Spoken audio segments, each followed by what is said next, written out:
अस्सलाम वालेकुम। Welcome to computer tutorial hub. हम पाइथन लैंग्वेज की सीरीज़ आपके साथ डिस्कस कर रहे हैं। आज के लेक्चर में जो हम टॉपिक डिस्कस करेंगे उसका नाम है कंटिन्यू स्टेटमेंट। कंटिन्यू स्टेटमेंट क्या होती है, इसकी डेफिनेशन और इसके प्रोग्राम जो हैं वो आज के लेक्चर में डिस्कस किए जाएंगे। सबसे पहले जिस तरह नाम से ज़ाहिर है, कंटिन्यू कीवर्ड जो है वो इस्तेमाल किया जाता है लूप के अंदर, यानी फॉर लूप के अंदर भी इस्तेमाल हो सकता है, वाइल लूप के अंदर भी इस्तेमाल हो सकता है। तो इसका मतलब ये है कि जैसे ही कंटिन्यू का कीवर्ड लूप के अंदर किसी भी जगह पर आएगा तो कर्सर जो है वो आपको दोबारा शुरू में, लूप के शुरू में यानी लूप के स्टार्ट में जो है वो आपको ले जाएगा। ठीक है, तो यानी loop are skipped by the continue, यानी लूप जो है वो स्किप्ट कर दे, कंटिन्यू का जो कीवर्ड्स है वो स्किप कर देता है। यानी जिसको आपने स्किप करवाना हो, मिसाल के तौर पर 1 से लेकर अगर आपने 5 तक गिनती लिखनी है लेकिन आप चाहते हैं कि 3 जो है वो वहाँ से स्किप हो जाए, तो उसके लिए जो है वो कंटिन्यू का कीवर्ड्स इस्तेमाल किया जाएगा। क्योंकि जैसे ही 3 का लफ्ज़ आएगा कंटिन्यू जो है वो उसे चेक करेगा और दोबारा जो है वो दोबारा ऊपर स्क्रीन पर शो करवा देगा। तो ये चलते हैं प्रैक्टिकली देखते हैं, आपको वहाँ पर इजीली अच्छी तरह समझ आ जाएगी। तो हम सबसे पहले जो है यानी एक लूप का प्रोग्राम बनाते हैं। तो हम मिसाल के तौर पर लूप में एक वैल्यूज़ लेते हैं, चाहे वाइल लूप में हम प्रोग्राम बनाएं चाहे फॉर लूप में। तो हम फॉर लूप में आपको प्रोग्राम बनाकर आपको दिखाते हैं। तो हम सबसे पहले फॉर लूप लिखते हैं। फॉर लूप में हम एक वेरिएबल लेते हैं x के नाम से, और उसके बाद हम इन और रेंज के अंदर लिख देते हैं कि वैल्यू जो है वो 1 से शुरू होकर हमने 5 तक जो है ना वो स्क्रीन पर डिस्प्ले करवानी है। तो इसको हम ब्रैकेट के अंदर लिखते हैं, यानी 1 से शुरू करते हैं, और कॉमा अगर 5 तक जाना है तो हम यहाँ पर क्या लिखेंगे, 6 लिखेंगे। ठीक है, और उसके बाद यहाँ पर हम कॉलन लगा देते हैं।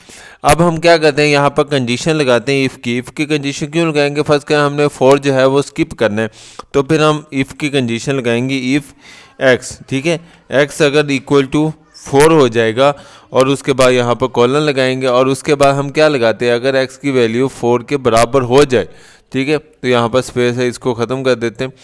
4 के बराबर हो जाएगी तो फिर हम क्या करेंगे, हम यहाँ पर जो है यानी कंटिन्यू का कीवर्ड्स इस्तेमाल करते हैं ताकि 4 जो है यहाँ से स्किप हो जाए, बाकी वैल्यूज हैं यानी 5 जो है वो स्क्रीन पर शो हो जाए। CON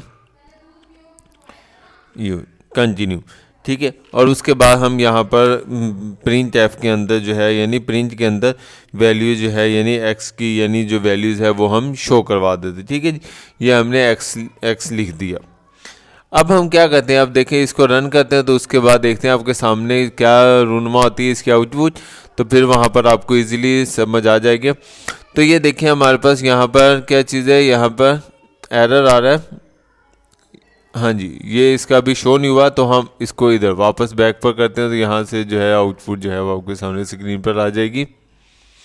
तो ये देखिए हमारे पास सबसे पहले x की वैल्यू चेक की तो 1 है, तो 1 जो है वो चेक होगा। उसके बाद यहाँ पर चेक हुआ तो x जो 1 जो है वो 4 के बराबर नहीं है, तो इसका मतलब है कंडीशन जो है वो सीधा इफ़ के बाद कंडीशन तो गलत होगी, कंडीशन गलत है तो सीधा कहाँ पर आएंगे, प्रिंट पर आएंगे। प्रिंट में आकर 1 जो है डिस्प्ले हो जाएगा। उसके बाद दोबारा फिर यहाँ पर आएंगे, इंक्रीमेंट हो गया 1 से 2 हो गया, 2 यहाँ पर आकर चेक किया तो 2 जो है वो भी x के बराबर नहीं है, तो कंडीशन होगी फाल्स। तो फिर सीधा जो है कंटिन्यू की बजाय कहाँ पर चला जाएगा, प्रिंट में चला जाएगी। ठीक है, तो फिर 2 भी शो हो गया, फिर इसी तरीके से 3 आएगा, 3 भी चेक होगा, 3 भी बराबर नहीं है, 3 भी शो हो जाएगा। फिर जब 4 हो जाएगा, 4 चेक होगा, तो 4 जो है इफ़ के बराबर है, तो जब 4 इफ़ के बराबर है तो इसका मतलब कंडीशन सही है, 4 के बराबर है तो सही है, तो हम आएंगे कंटिन्यू पर।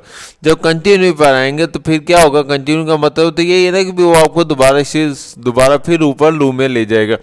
तो फिर हम जो है यहीं से यानी इस स्टेटमेंट से लाइन नंबर 3 से दोबारा फिर लाइन नंबर 1 पर मूव कर जाएंगे, प्रिंट की तरफ नहीं आएंगे।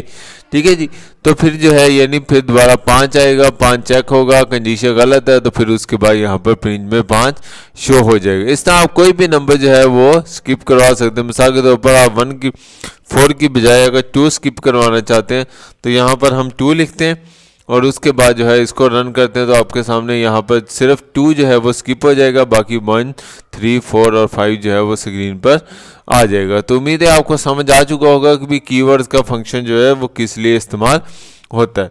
तो उम्मीद है आपको आज का लेक्चर समझ आया होगा। अगर किसी भी टॉपिक की समझ ना आई हो तो हम उसे इस ईमेल एड्रेस पर या जो मेरा यूट्यूब का चैनल है कंप्यूटर ट्यूटोरियल हब, इस पर कमेंट्स करके पूछ